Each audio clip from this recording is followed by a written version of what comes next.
Yo, what's up? Welcome to Kind of Funny Games Daily for Monday, June 13th, 2022. I'm on your host, Blessing Adeoye Jr. Joining me is Tim motherfucking Geddes. Bless, we're in SF. We're back. We're back, baby. It's How you crazy. feeling?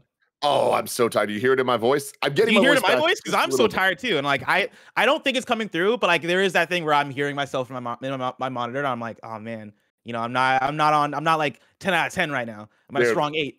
Getting back up we're there. not the young bucks we used to be. Bless. Here's the thing, man. We were just at Summer Game Fest play days down in LA the last couple days, and it was such a blast. We're going to talk all about it on the Kind of Funny Games cast later, but it was nuts because it being the first event we've been to in like 3 years, it was easily like the easiest event, the easiest E3 event I've ever done in my career, in terms of like what we had to do for the job and like playing the games, all of that stuff like was the easy part. The hard part was just saying hi to people. You just get Oh yeah. talking to people after 3 years of not talking to that many people, and all of a sudden I'm saying hi to literally hundreds of people I haven't seen in years. So many people that I've never met in real life, but only over the internet. Like it was. I haven't been this drained. I can't even put a date on it. It's a lot, man. Yeah, like I was just saying, I was telling you before the show that like it's so crazy how the mind and body works, where not socializing with people that hard over the course of 2 to 3 years, you go back to it. And like for me, I realized it when I went to the wedding in Vegas a couple months ago, where by Sunday I was like, dude, my battery is out and I do not know how to operate right now. And I had a similar thing here where it wasn't as bad as when I went to Vegas because I kind of anticipated it and I tried to like mitigate it a little bit. But yeah, by yesterday, we got back to the airport and like, we're like striking conversation, but I'm still like, I can't think right now. I can't like create conversation anymore. Like I've totally drained on battery. I'm just gonna bust out my Steam Deck and play it in front of Greg Miller and have a good time there. Yeah, you That's did what I that, did. and it was I did. glorious. It was glorious. He But you got guys him. did get to I got to give you my Steam Deck for the first time. You picked it up, you Yeah. played around with it a little bit. Like you only like what, 10 minutes or so, but Yeah. like, what'd you think of that? Oh, I mean, it is a high quality piece of hardware, man. I think that's the number one thing is it feels good. I don't love the button placement. Specifically, the trigger buttons the shoulder buttons are so close to the Yeah. face buttons, and like I've said this anytime I hold a new controller or handheld, I have to do the Tony Hawk test where I pretend I'm actually playing through Tony Hawk and like seeing that there's a lot of shoulder buttons and face button action going on with that. And the funny thing with this is the Tony Hawk test normally isn't me actually playing Tony Hawk. It's just me holding a controller pretending I am. But because of the power of the Steam Deck, I actually got to play it because I played Power of the Steam Thug Deck. 2. Cool.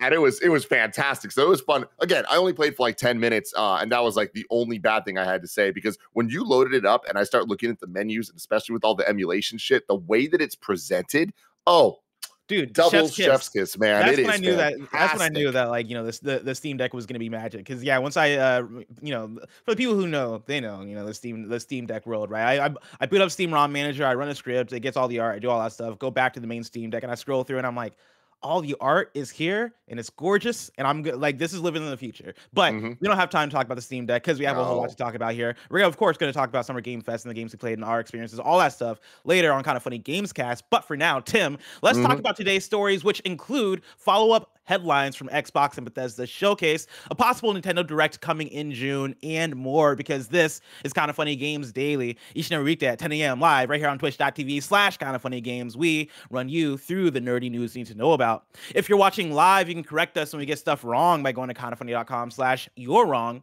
If you don't want to watch live, you can watch later on youtube.com/kindoffunnygames, roosterteeth.com, or you can listen later on podcast services around the globe by searching for Kind of Funny Games Daily. Remember, you can use Epic Creator Code Kind of Funny on all Epic Store and Epic in-game purchases like Rocket League and Fortnite to help support the channel. To be a part of the show, to patreon.com/Kind of Funny Games, or bronze members or above get to write in, and silver members or above get the show ad-free with the exclusive daily post show.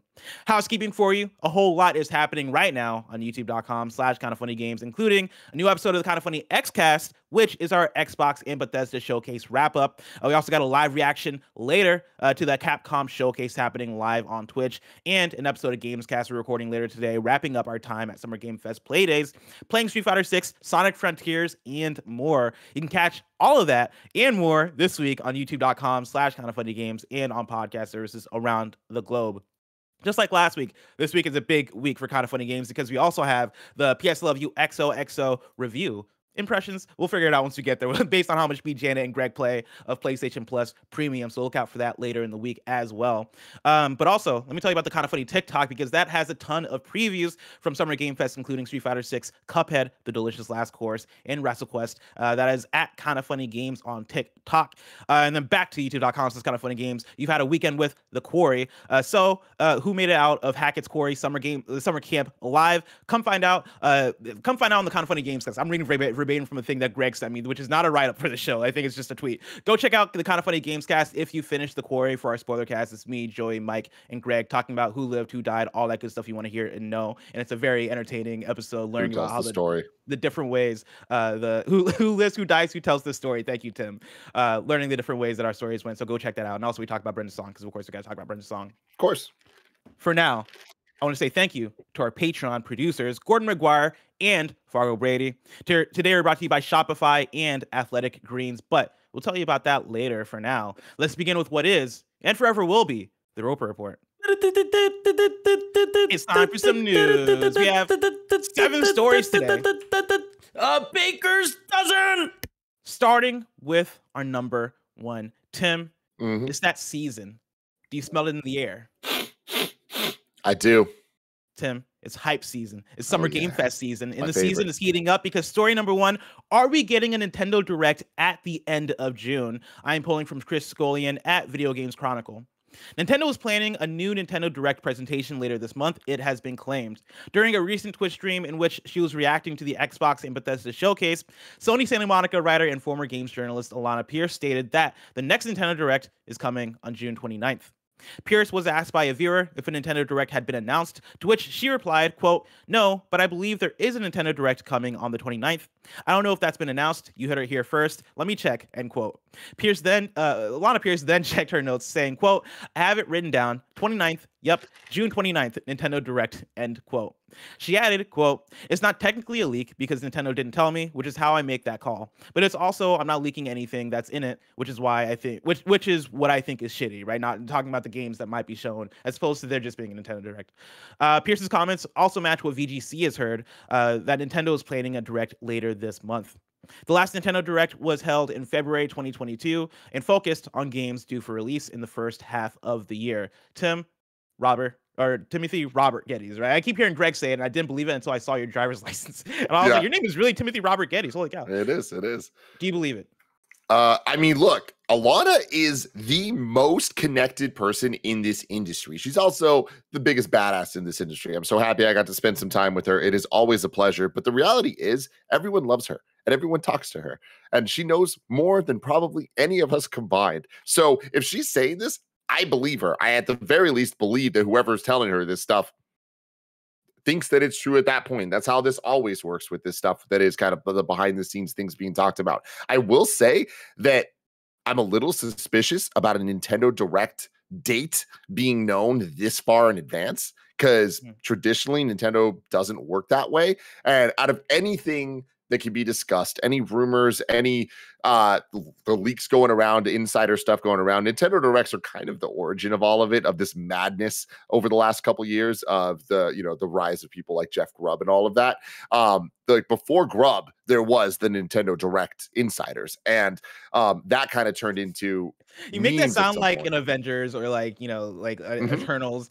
Yeah. Before Grubb, there were Nintendo Direct insiders. Yeah, the Stealths of the world, the Emily Rogers, like those types. And so I'm a little surprised because Nintendo has completely changed the way that they function in the last couple of years. So this, to me, is something that I hear and I'm like, I don't necessarily take this as Bible truth, but it coming from Alana and Alana checking her notes and like being like, yeah, this is what I was told. It's like, well, someone told her. So there is truth to the story that she is telling.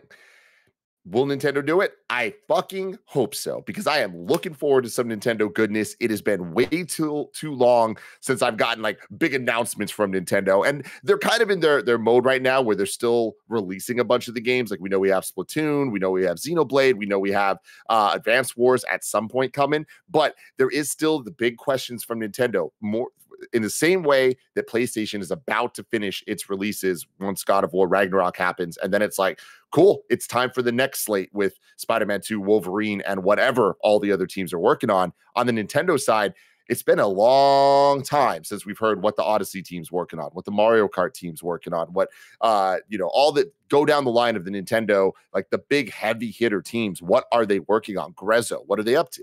Tim, So Lucid we're gonna have Dream to get writes those in answers. to patreon.com/kindoffunnygames, just like you can, and says a Nintendo Direct is rumored to be scheduled for June 29th. I think it's too soon for the next hardware iteration to be announced, and the only major exclusive coming after Splatoon 3 in September with a confirmed date is Pokemon. So what do we see here? Advance Wars, Bayonetta 3, Siphon Filter, LOL. Thanks, Lucid Dream. Tim, is this going to be Nintendo's big summer June Nintendo Direct showcase? Which, I say that because that's usually the big one, right? That's usually the one where they are talking about the big hitters. They are talking about the big new iterations of IP, right? Like the next Breath of the Wild, the next Mario Odyssey, yada yada, right? Is this Nintendo Direct going to be that?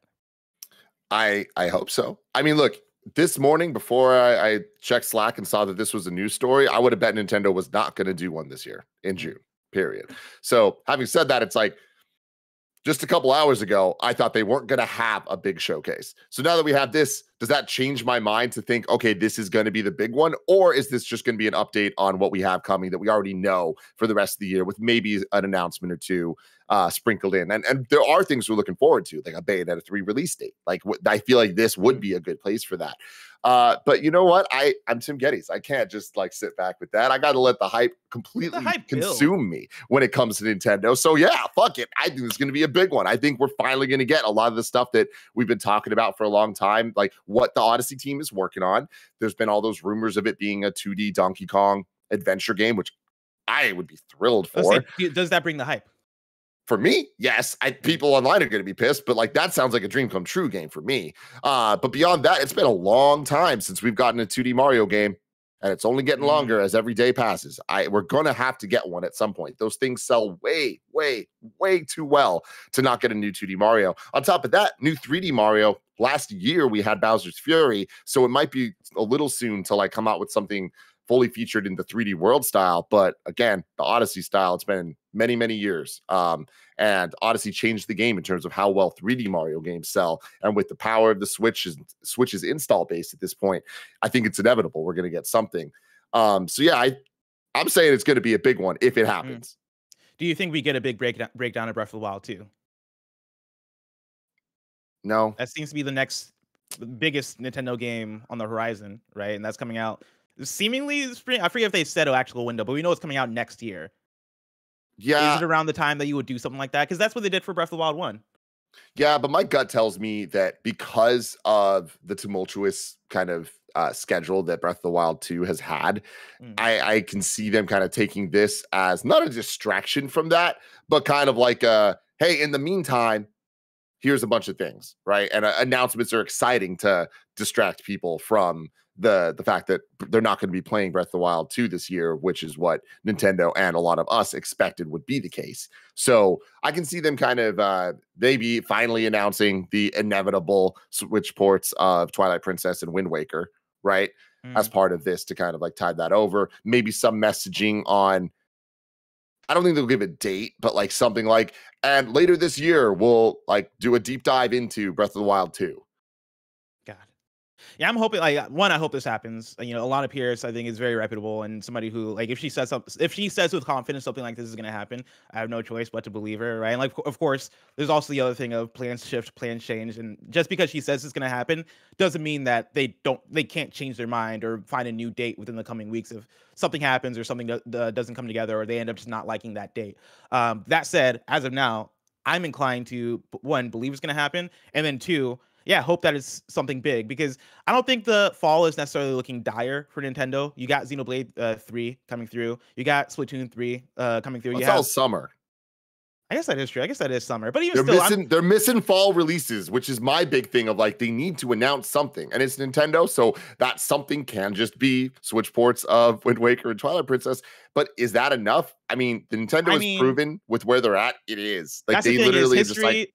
History has proven because I look at the last few falls and I feel like the big title for Nintendo usually is here's a Pokemon, right? And like last year we got Metroid Dread, which was a great fall title, but I do think that Bayonetta 3 comes through and it fills that gap. So if the second half of this year is Bayonetta 3, Wind Waker and Twilight Princess remasters or ports or whatever that is, and then Pokemon Violet, I think that pretty much, seems standard for a Nintendo fall. Oh, for sure. And like when you going back to your question of do I think if this direct happens in June, do I think it's going to be the big one? Nintendo has always had their big one in June, with the exception of 2020. I want to say it was where they just did the Paper Mario drop on Twitter, where it's just, oh yeah, Paper Mario and the Origami King is a game. It exists and it's coming out. Like that was their big June reveal, and then they did not do a direct that year. So besides that, every single year has been the biggest Nintendo news comes in June. So it makes sense that pattern would continue. Now, Timothy, what is that you're holding in your hand? I saw something pop up for a second there. It's my gold chain, baby. What's your gold chain? Hell yeah. Put it on. You can put it on. So we can it's also like kind of my like fidget spinner replacement because my fidget spinner broke.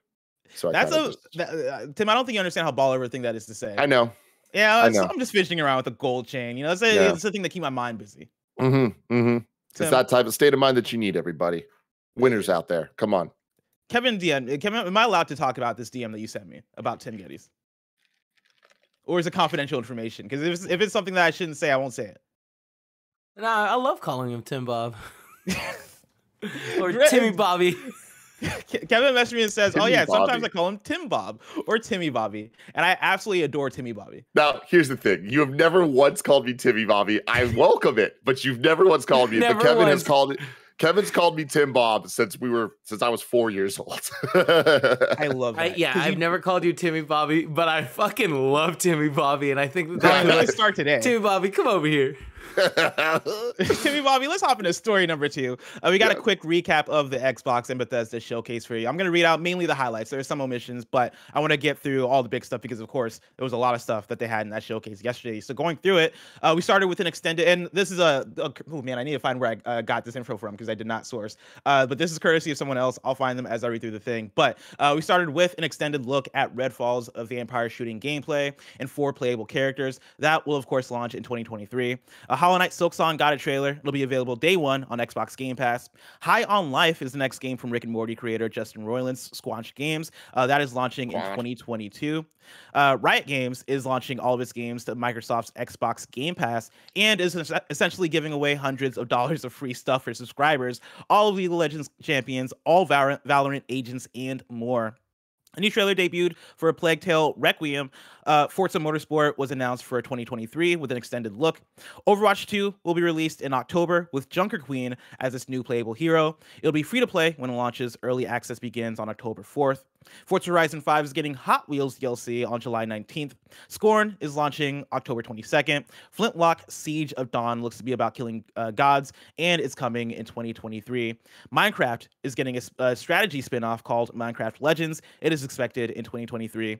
The Last Case of Benedict Fox, a game about a detective and a demon, is coming in 2023. As Dusk Falls got another trailer. Naraka Blade Point is launching on Xbox on June 23rd. Obsidian Entertainment's next game, Pentiment, is set in 16th century Bavaria, and that launches in November. Grounded is leaving Xbox Game Preview in September. Diablo 4 doesn't yet have a release date, but it is expected out in 2023. Plus, a new character class was revealed, being the Necromancer. It'll have crossplay and cross-regression when it is released. Sea of Thieves Season 7 is coming June 21st. Cocoon is coming in 2023 from Annapurna. It is developed by the gameplay designer of Limbo and Inside. Wolong Final Dynasty is a dark fantasy set in the later Han Dynasty from Team Ninja, coming to Xbox Game Pass on launch day in early 2023. Persona 3, Persona 4, Persona 5, the good versions, are all coming to Xbox Series X and Windows PC. Royal will come on October 21st, with the other 2 games coming later. All 3 games will be available as part of the Xbox Game Pass subscription. Hideo Kojima came through and he said that in the future he'll announce a game on Xbox. And then Starfield got an extended gameplay trailer during Microsoft's event. But that's the director Todd Howard, aka God Howard, was on hand to show off the space gameplay and character creation, which looks incredible. The article says it looks incredible and ambitious. You can build a spaceship and choose its crew. Tim Geddes, it's been about 24 hours since the Xbox showcase. Where are you at with it? I'm at a really good place. I think that they kind of did a fantastic job, and like I would go as far as saying they knocked it out of the park. Like I feel like it wasn't a 5 out of 5 showcase. I think that it's all relative, and obviously we Xbox did a showcase. We gave our thoughts on the showcase, and then people give their thoughts on our thoughts on the showcase, and then I look at those thoughts, and then I give my thoughts on their thoughts, and that's what I'm about to do right now. It's interesting because like I feel like us at Kind of Funny, we kind of review each showcase compared to what it is trying to do and who it is doing it for. And I think in that sense, that's where Xbox really succeeded, is they spoke to the Xbox audience and they showed the value of Game Pass, and they did that in dramatic fashion, and especially with things that we didn't expect, like the Riot partnership that sure might not speak to people like me at all, but it speaks loudly to me in understanding what it means for so many people out there, with Xbox committing quite equally to the console and PC and cloud side of things. So with all of that said, I think that they really kind of knocked it out of the park, and that is evidenced by the fact that seeing it all written out here and hearing you read just the headlines of what news was announced, there was a fuck ton of news. That's really cool to see. Now we're joined by the one and only co-host of the Kind of Funny Xcast, Paris Lilly. Paris, how's it going? First of all, good morning to both of you. And I was so happy that we got to hang out this weekend in person. Oh yeah. Tim and I, first time we ever got to meet in person. So that was awesome. And dude, I swear to God, there was a weird feeling I had seeing Paris every single time I saw Paris, where like I was like, I need to hug this man. And there was just like a light that went on in my head where I was like, I can't believe he's here and real. Yeah. Like even that last night, I saw you outside and I was like, I need to go say goodbye to Tim because I don't know when the next time I'm exactly, see man. It was great. Yeah, it was awesome.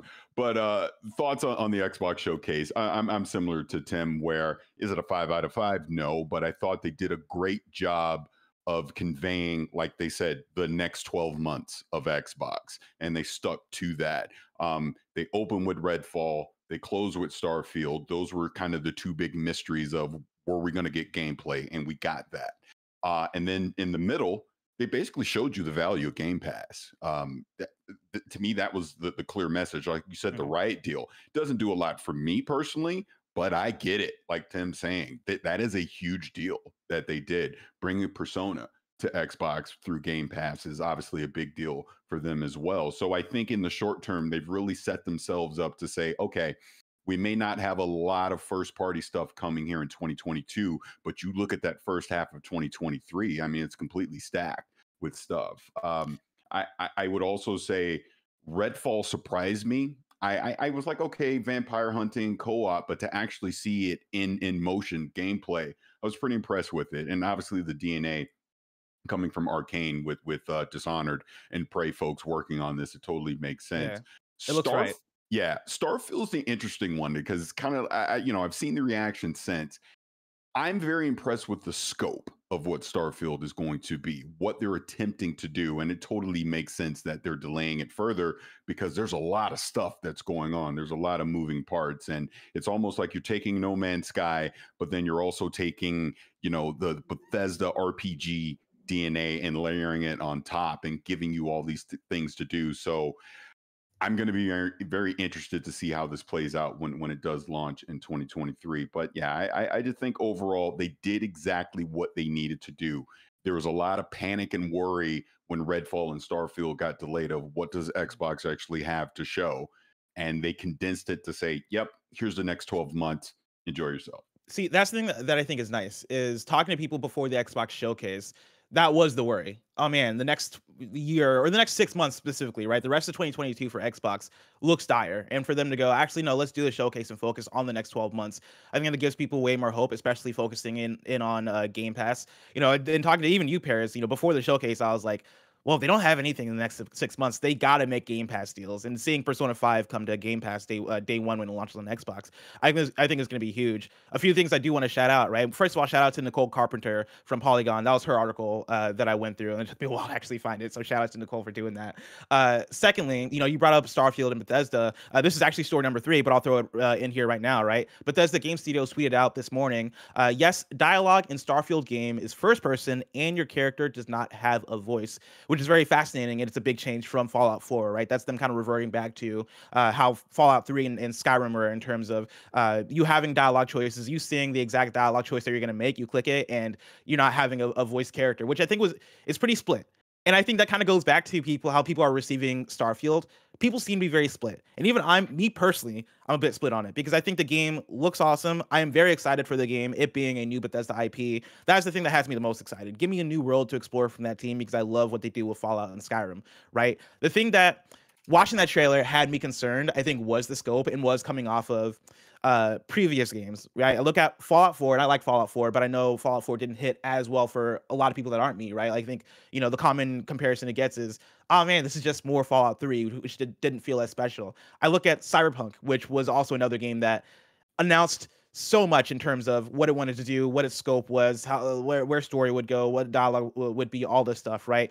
And Cyberpunk comes out and is a fine game, but doesn't hit the way it needs to hit to feel like this big new step in open world RPGs. Starfield feels like it's next up to be that game that is, here's a game that's going to be the next big step in open world RPGs. And so far, I am like, this looks like another Bethesda game, which I'm down for, but it doesn't blow me away, right? And I'm looking forward to playing it, actually being proven wrong once I get lost in the world, lost in the story, lost in the characters, lost in the factions. I think it has the ability to do that. But then I look at the things that do revert it back to games like Fallout 3 and Skyrim, where it is. I look at the gun combat and I'm like, all right, that looks fine. That's not blowing me away. The first person shooting kind of looks basic. The environments look gorgeous. Oh man, the simi stuff in terms of getting mining ore and all that stuff, that doesn't do it for me. But then you see the characters and I'm like, oh man, this story looks like it's gonna have a lot to it. But then I see the character faces and I'm like, I don't know how that looks, right? Like there's a lot to pick apart, especially if you're somebody who is deep in the Bethesda ecosystem and you've played a lot of those games. There's a lot to see and look at and get concerned about when you are somebody who maybe experience those bugs, right? Experience like the wonky facial animations and all those stuff. But overall, like I'm still hyped for Starfield. I'm still very excited for Starfield. I think that game is going to come out, and at the very least, it's going to be great, right? But is it going to be next level? I think that's the thing on many people's minds. Yeah, I'm in complete agreement with you on that. I think there's still a lot of questions that need to be answered about Starfield, and we're really not going to get those, I think, until people get their hands on it. Because again, you brought up Alana earlier. I saw Alana tweet out yesterday about the 1,000, what is it, the 1,000 planets or whatever they're saying it. But there's how much of that is just procedural, barren wasteland, there's not anything going on, versus actually things to do on them. So we need to see how that plays out as well. But I think the fact that you can build your own outpost, you can build your own ship, you'll have space battles. Shipbuilding was dope as fuck. Yeah. You have the RPG elements with the NPCs, you have the factions. There's just a lot of shit going on in that game. So I'm excited to see how it plays out. I'm hopeful that, like you brought up Cyberpunk and some Fallout 4 and some other examples, that it can take lessons learned from that and then apply it to what Starfield is and exceed that and give us a great experience. Paris, stick around for a second because I got this question from Jake Bakes Cakes, who writes into patreon.com/kindoffunnygames, just like you can, and says, "Good morning, KFGD hosts. Did Xbox make the right choice in only talking about the next year, or do you think there should have been content shown depicting games post-June 2023? Just interested to hear what you guys think is the better marketing decision. Selling consumers on the next year or the next few years? Thanks for all you do, and it was dope getting to see some of the gang get back together." Jake Bakes Cakes. Paris Lily, what did they make the right decision focusing on the next 12 months? Yeah, I'm so glad that came up because I asked a few people at Xbox about that decision. I think it was the right decision to focus on 12 months, 100%. The question is, should they have given people more of a heads up that this is what they were going to do for the showcase? Because I think some of the expectations kind of got out of hand. Oh, I'm going to see Avowed. I'm going to see Hellblade 2. I'm like, oh, maybe they'll show Banjo, stuff like that. And we didn't get those type of games because they're simply not going to be ready in the next 12 months. So while I think that was the right approach to do 12 months, kind of like I said, talking to a few people at Xbox, they just ultimately decided that, hey, the feedback from the fans was, we want to see gameplay. We want to see what's coming in the near term. So they delivered on that. I personally think it would have been better served to at least just say, hey, just so you know, going into the showcase, we're focusing on the next 12 months, and people could have gone from there. But at the end of the day, they announced it at the top of the show, and I think in the moment, you probably should have readjusted your expectations right at that time. Yeah, I think I have the very same feedback of I wish they would have said maybe a week or so, or when they first announced the showcase that, hey, this is the next 12 months. Because you go back and you listen to our predictions for what they're going to show there. You listen to fan chatter, you read forums and all that stuff, and people are talking about, are we going to see Avowed? Are we going to see the next thing from Machine Games? I'm a big id Software fan, right? Am I going to see the next thing from id Software? What is going on with the unknowns of Xbox Game Studios? And coming out of this, we still have so many of those unknowns, right? We're not seeing Perfect Dark. There's a list of games that we know are on the horizon. Everwild, these games that they've announced that we're not getting these updates on. I think managing that expectation would have helped people to get rid of those like expectations for this showcase and just focus on, okay, cool, next 12 months, hopefully you see dope gameplay, hopefully we see stuff coming to Game Pass, and also that would, I think, bestow a lot of confidence in the next 12 months of Microsoft. Damn, this year looks barren. Oh shit, they're focusing on this. Cool, all right, I have nothing to worry about. Yeah, it's interesting. I don't think that they made a misstep not telling us beforehand that it was just the next 12 months, but I do think that in the future they wouldn't do that again. And I think that that's kind of one of the best things Xbox has proven to me over the last couple of years is they look at feedback for these showcases and they address it. And they're getting the feedback that type of transparency would have been nice. And I think that next time they do something like this, they will let us know.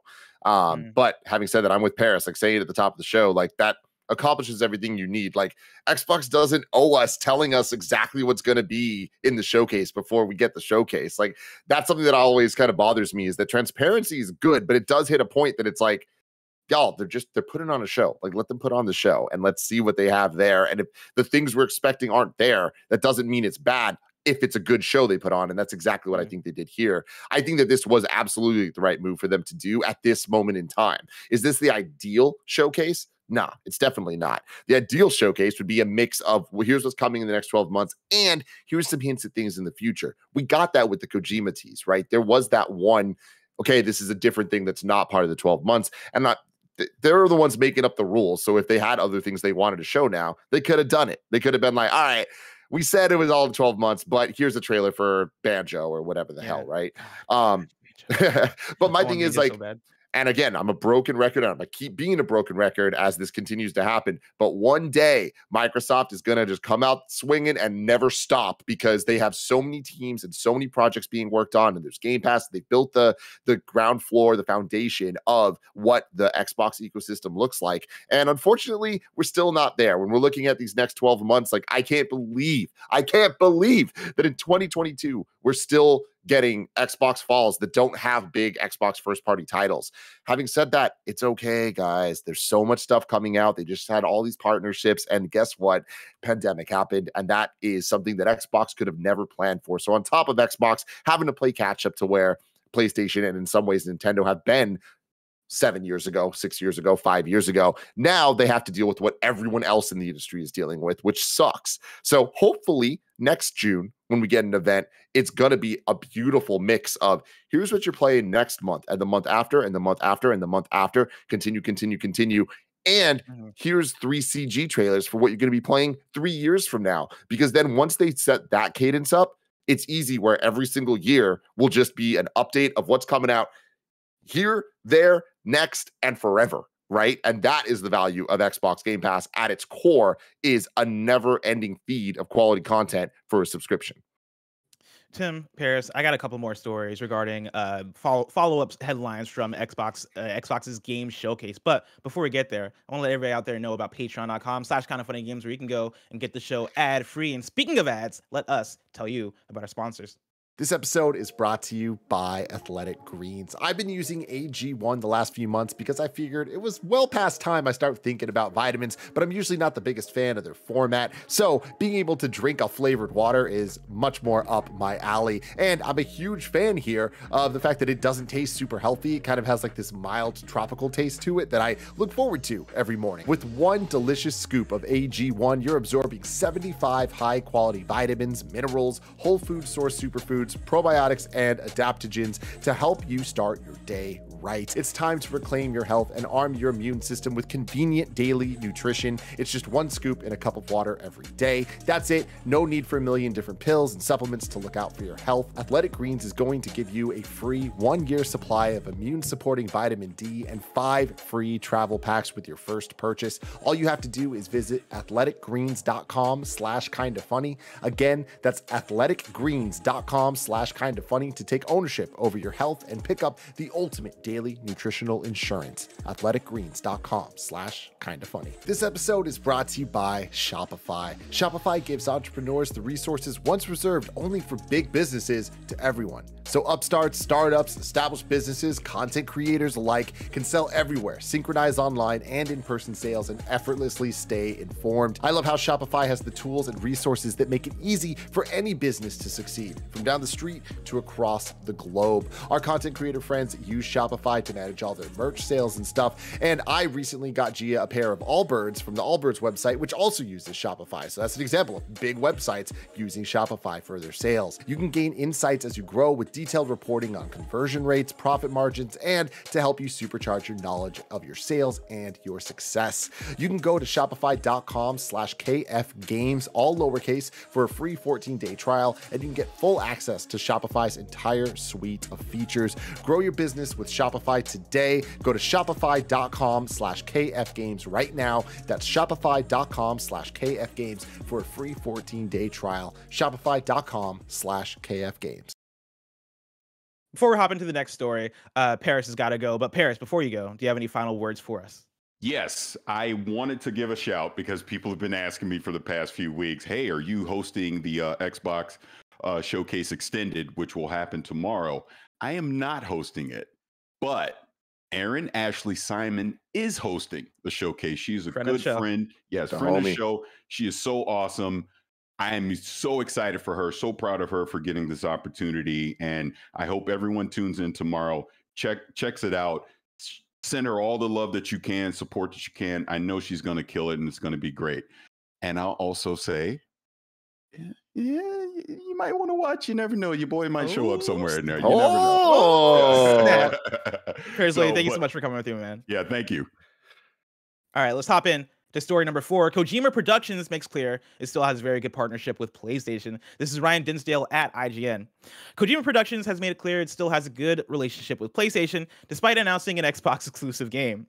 Hideo Kojima revealed his studio will be making a, quote, completely new game that no one has ever experienced or seen before, end quote, at the Xbox Bethesda Game Showcase on June 12th, causing some to question the studio's ties to PlayStation. Quote, after the announcement of our partnership with Microsoft using cloud technology, many people have asked us about our collaboration with Sony Interactive Entertainment. Please be rest assured that we continue to have a very good partnership with PlayStation as well, end quote. Kojima Productions is an independent studio, and as it said in another tweet, quote, we'll explore various possibilities with games, movies, and music through platforms that evolve with time and technology. Kojima himself said of the announcement that he's incorporating Microsoft's cutting-edge technology, particularly cloud streaming, and a change in the industry's trends into this new project. Tim, I feel like this is something that we figured, but it's nice to have them come out and be like, hey, just because we're working with Xbox doesn't mean we're not working with PlayStation. Yeah, I mean, I think that that's great, and especially we've just spent so long talking about this and we're going to continue to. Like, Xbox has done such a great job of lowering the barrier of entry to their ecosystem.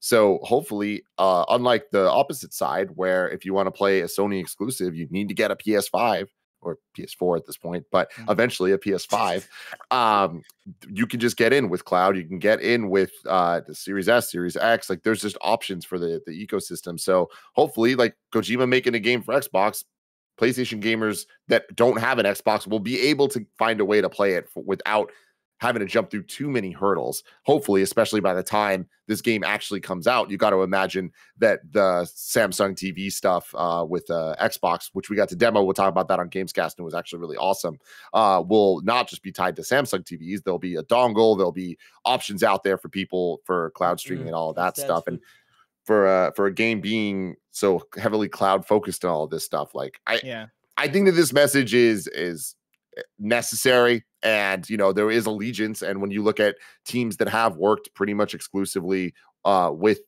one side or another, there's going to be these questions. But the fact of the matter is, Kojima Productions, like Metal Gear Solid 5 was multi-plat. And like when you start, and Death Stranding even went to PC, which I guess is a little bit different, but Death Stranding being the last major Kojima, actually the only Kojima Productions game, right? Like Kojima has done others, but Kojima Productions itself only done Death Stranding, that being a PlayStation exclusive, so tied to PlayStation. I think that this message, it makes sense and cool. It's just like letting the fans know, like, don't worry. Yeah, like regarding this Xbox game, I'm so fascinated with what he does with the cloud stuff, because playing through Death Stranding recently on Steam Deck was a good reminder of how good that studio is with technology. That game looks gorgeous. That game has such cool art direction, but then also has really cool features in terms of what it does with online connectivity and how that feeds back into the core message of the game, with like liking other people's structures and the being apart, but also the togetherness of the chiral network and all that bullshit, right? Like, I had such a fun time going through it, and experiencing that game is such a technical marvel. And putting a new technology in Kojima's hands that I think is promising. They've been talking about cloud forever, and you've seen it come to fruition, and not come to fruition with things like the latest Crackdown game, about how that was supposed to be built on cloud infrastructure for like destruction and all that stuff, and how that just didn't land in a way that felt worthwhile and exciting. Kojima Productions is a studio that would take a new idea like that, or a big new technology innovation like that, and actually make it exciting and make it worthwhile in a way that I think would speak to a lot of players, because a lot of people are fans of Hideo Kojima. Of course, Death Stranding didn't land for everybody, but I don't think you need to do that, right? Just put Hideo Kojima's name on a thing, and enough people will check that out at the very least. Maybe not love it, but they'll still check it out. Like, you're going to play the next Hideo Kojima, Tim, and I know you didn't love, or the next Kojima game. I know you didn't love Death Stranding. Absolutely. Something I want to address real quick is in the chat I'm seeing, like Inception 88 says, yikes, guys, he doesn't owe anyone an explanation. He absolutely doesn't owe anyone an explanation, but I think that him giving one is good. It's only helpful. It's only a positive thing that dissuades toxicity. And I think that the bigger thing on this is, I think this is even like less to the toxic fans, although it does dissuade them to the extent that it can. But it's also more just a positive message for the non-toxic fans out there. The fact of the matter is, Kojima is probably, I mean, undeniably, he is the number one individual in video games when it comes to name recognition. And when people think a single developer, single person making games, Kojima's the guy. And the fact that a Kojima game is announced at Xbox, and literally that is all the announcement was. There's no genre, there's no name, there's no anything. It's a Kojima game, and like everyone's excited about that. When you look back at it, it's like the announcement of having, Kojima talk to Andrew House and all that stuff way back in the day for the Death Stranding thing. Like, that is a unique form of announcement that is pretty much tied to Kojima and Kojima alone. You can't do that with many other people. Yeah, and I think that because there is that individualization of it all, I think that these type of messages aren't just playing to the console war idiots out there. It's playing to like, just be like, yo, Sony didn't fuck me over. We're still homies. It's still good. Yeah. Because there's an individual relationship that we understand in a way that we're not thinking about from like upper management at Ubisoft or Square or whatever. That's the thing, is Kojima and Kojima Productions has an audience that they're speaking to. And I think, it's a thing that we talk about all the time in terms of how to run a good business and how to operate successfully as a company in the video games industry. You got to have that clarity. You got to be willing to communicate, and you got to be willing to, have a back and forth with your audience. Not in a way that like, it's you talking to the trolls or whatever. I do think that this is just a general, hey, like, just so you guys know, me working with Xbox doesn't mean that we're not working with PlayStation anymore. And that's another thing I wanted to actually shout out when it comes to Kojima Productions. The fact that Kojima Productions is so looked at favorably by Xbox and PlayStation in a way where this man is getting motherfucking paid, right? This studio is getting motherfucking paid to do some dope ass projects. Like, it seems like Death Stranding 2 is on the way. The leaked game Overdose is on the way, and I don't know if that's the cloud game or not. But either way, right? The fact that they're able to greenlight multiple big cool projects and have that be a thing where he can go to Xbox and have one exclusive, he can go to PlayStation, maybe have them publish that one. That's dope as hell, and they're eating. Like, these guys are fucking living right now. And so, yeah, good on Kojima Productions. Congratulations on the deals. Can't wait to play those games. Probably love them, maybe hate them. We'll see about that. But for now. Tim, let's hop into story number 5. Persona is also coming to PlayStation and Steam. This is Ed Nightingale at Eurogamer. The Persona series will be also headed to Steam and PS5, although no release date has been given. A press release shared with Eurogamer states, quote, "These beloved games will also be headed to Steam and PS5. However, without a release date, this could be a timed exclusive for Xbox and PC. Persona 4 Golden, Persona 4 Arena Ultimax, and Persona 5 Strikers are already available on Steam, so it makes sense to complete the set. Persona 5 Royal is synonymous with PlayStation, but was recently removed from the PlayStation Plus collection of PS4 games available on Sony's new console. Meanwhile, Persona 3 Portable was originally released on PSP and Persona 4 Golden on the PlayStation Vita." Hell yeah, I love to hear this. The one thing I would like is for these games to come to Switch too.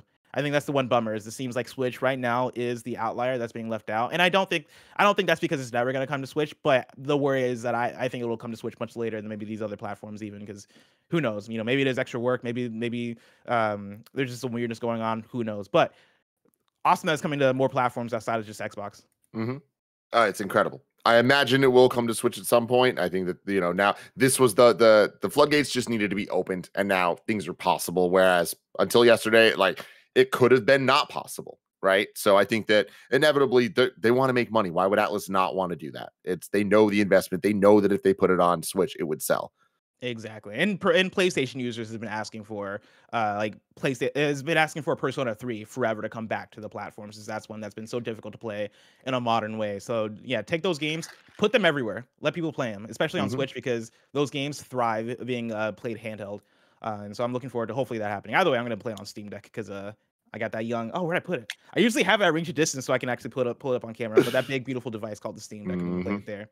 Tim, story number 6. Sonic Frontiers won't be delayed as a result of fan feedback, insists Sonic Team's boss. This is once again Chris Scullion at Video Games Chronicle. There are no plans to delay Sonic Frontiers following its recent gameplay reveal, Sonic Team studio head Takashi Iizuka has told VGC. Hashtag delay Sonic Frontiers was briefly trending on Twitter earlier this month after many Sonic fans took to social media to vent their disappointment over the first videos showing the game in action. As part of an upcoming Video Games Chronicle interview, Iizuka was asked what he thought of the mixed reaction to the gameplay footage. Quote, "It's not really that surprising," Iizuka replied. Quote, "We do realize everyone is just kind of reacting to the videos that they saw. And because they don't understand what this new gameplay is, they're kind of comparing it to other games that they already know. So we do see a lot of people saying, oh, it's kind of like this, it's kind of like that, but it's not like this, it's not like that. And really, the team is going out and creating this new game format for Sonic, and we're calling it an open zone format. And this new game system itself is something that doesn't really exist in any other comparable titles. So we really hope that from here until launch, we can really explain what open zone gameplay is." He added, quote, "If people come to Gamescom or Tokyo Game Show, they can get their hands-on experience to play the game and understand what the game is. Because right now, we're just kind of watching videos of people playing, we're watching videos of people reacting to what they believe the game to be," end quote. We asked Iizuka what he felt about the recent hashtag delay Sonic Frontiers hashtag on social media, and whether he was actually in a position to delay the game if he wasn't entirely happy with it. However, Iizuka claimed that this wasn't an issue because the development team are happy with the game as it stands. Quote, "Frontiers is in development now, and actually, we've been doing a lot of playtesting with our target audience, who would be in the demographic of someone who'd play a Sonic game and enjoy it."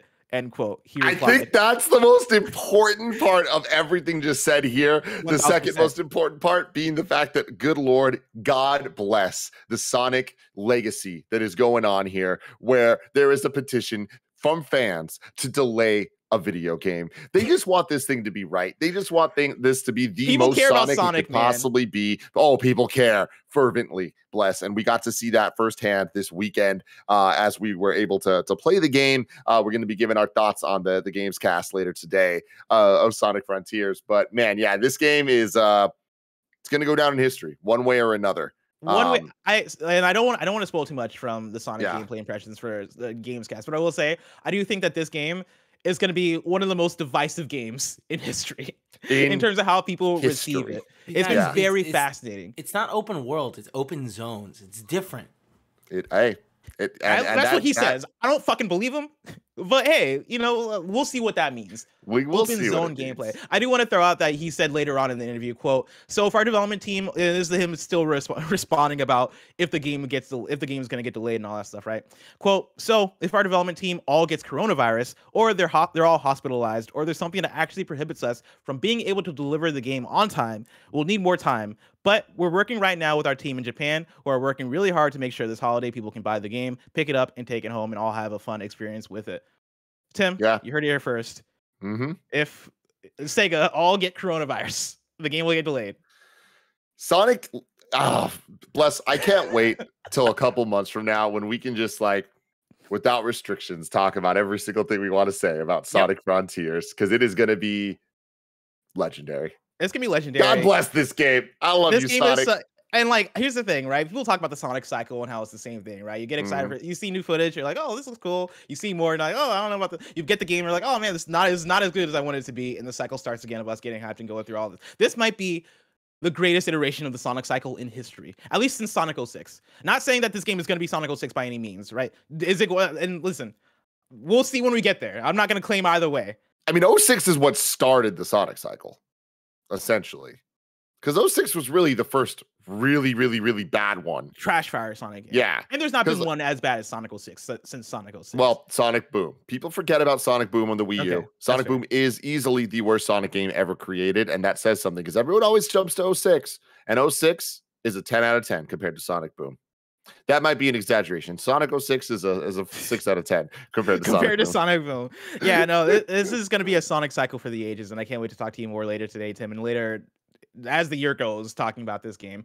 But we'll save that for Gamescast. Hint, hint. Tim, let's hop in to our final news story. Story number 7. Raekwon and Ghostface Killer made a song for TMNT Shredder's Revenge, and it's absolute fire. I don't know how we want to do this in terms of copyright, because I kind of want to listen to 5 to 10 seconds of it, but I also know that that shit gets weird. I said we don't listen to it just because this episode we've done great so far, but I do recommend that every single person out there, fuck it, Kev. Yeah, play it up. Let's go. Fuck it, Kevin. Yeah, pull it up. I want to read it was tweeted out by @Dotemu, the publishers of the game. They say, we ain't came to lose. @Raekwon and @Ghostface Killer from Wu-Tang Clan are serving the ultimate hip-hop experience in TMNT #Shredder's Revenge. They tweeted out the song here. Kevin, press the play button.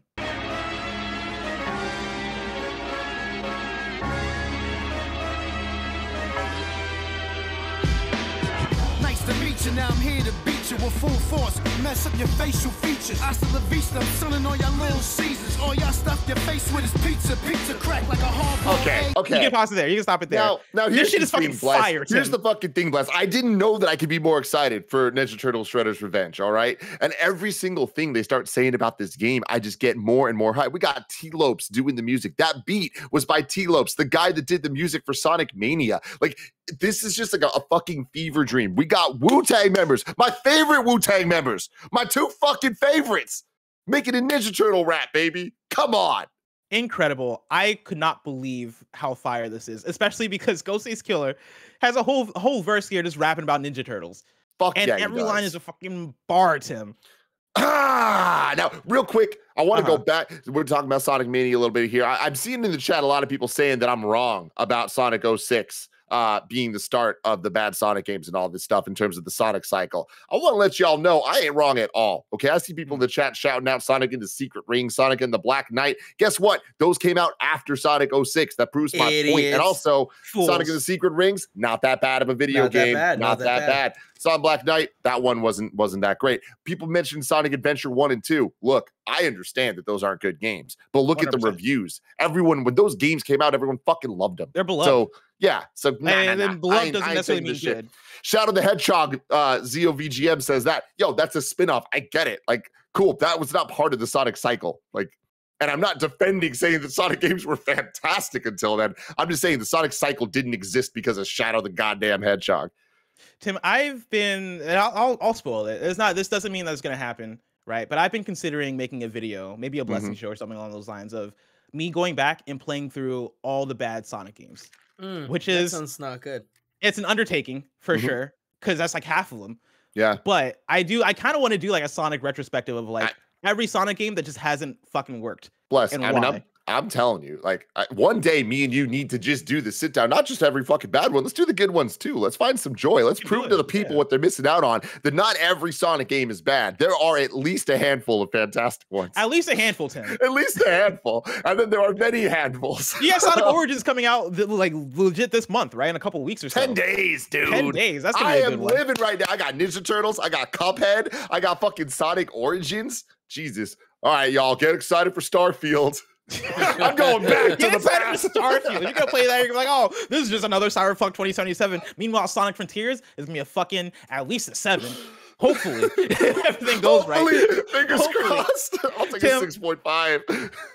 Timmy Bobby, Mhm. I can't wait to see if Sonic Frontiers gets hopefully over a 68. Over a 69. Give me a 69. Give me a 69, baby. On Metacritic, but its release is just so far away. Hopefully, further away if things go right. Delay that game, but that is so far away. If I want to know what's coming out to mom and pop shops today, where should I look? The official list of upcoming software across each and every platform is listed by the Kind of Funny Games Daily show host each and every weekday. If the fans get what they want. Yeah. Thank you, Kevin. I love that. Like the biggest fan request is like just delay it, please. Yeah, just take your Please, time. dear God. Just take your time. Delay it. That's all they're just asking. Take your time just with take it. your Take your time. time. You don't have to. No reason to put it out right now. Seg, are you watching? Do me a solid. Out today, we got Jumanji: The Curse Returns for Switch, and then PlayStation Plus Extra and Premium are finally out. So go check that out. Of course, remember we'll have our review of that. Yeah, okay, sorry. We'll have our review on that on BS Love You later this week. Go for it, Tim. Oh, I was about to say, a lot of people in chat are like, oh, they're not going to talk about the PlayStation thing. This is talking about the news, baby. This is Kind of Funny Games Daily. If you want thoughts, you got to stay tuned to PS I Love You XOXO. And also, guess what? The stream is tomorrow after Games Daily. Plus? The PS Plus and or PS Plus Premium gameplay. Me and Barrett hanging out, going through all the libraries. So yeah, you're gonna get that. You're gonna get us hanging out in there. And yeah, like I thought about including it as news, but I was like, one, it's already a big news day, already lots to talk about. But then also, we're gonna have a deep dive there. And what are we gonna say about it right now? Right? Like we've not gotten our hands on it because it just came out. And so look for it there. Look for it tomorrow on twitch.tv/kindoffunnygames and all that jazz. For now, let me tell you about new dates. Signalis is launching on October 27th for PC, PS4, Xbox One, and Switch. Grindstone comes to Steam on June 20th, and then a new story expansion for Aliens Fireteam Elite will launch on August 30th. The Pathogen expansion arrives on August 30th and adds a new campaign to the game featuring exclusive story missions, which introduce a new challenging threat to keep fans and their fire teams coming back for more alien action. Aren't the aliens the threat? Are they just gonna add new aliens? Players must fight through caustic new enemies and across deadly new environments with an armory packed with fresh tools and cosmetics. So go check that out, Alien Fireteam Elite fans. Tim, it's time. We're kindoffunny.com/you're wrong. That's where you write in. Let us know what we got wrong as we got it wrong so we can correct it for those watching later on youtube.com/kindoffunnygames and on podcast services around the globe. Oh, Kebabs. This isn't even you're wrong. Kebabs wrote in to tell us about the TMN thing. Kebabs, of course, it's us. You already know we had that in there. Okay, we love Wu-Tang Clan. I love Ghostface Killer. I think this morning I realized that Ghostface Killer is my favorite member of the Wu-Tang Clan. Thank you. He's And incredible. again, I infamously, I've said, and I stand by it, like my Wu-Tang knowledge is severely low. And people often give me shit for that. I'm like, hey, I'm telling you, I don't really know. But I know that anytime I hear a Ghostface verse, I'm like, this is the fucking truth. And Yeah. Raekwon as well. Raekwon as shout out to well. them. But Ghostface, though, specifically, like my favorite thing is when Ghostface raps over non-rap beats. Like him going over like Amy Winehouse songs in like 2007. Don't get better than that. I'm gonna shout out one Ghostface and one Raekwon song. Okay. Regarding Ghostface, I had SmackDown versus Raw 2007. In that soundtrack, they had a Ghostface song, I think called "The Champ."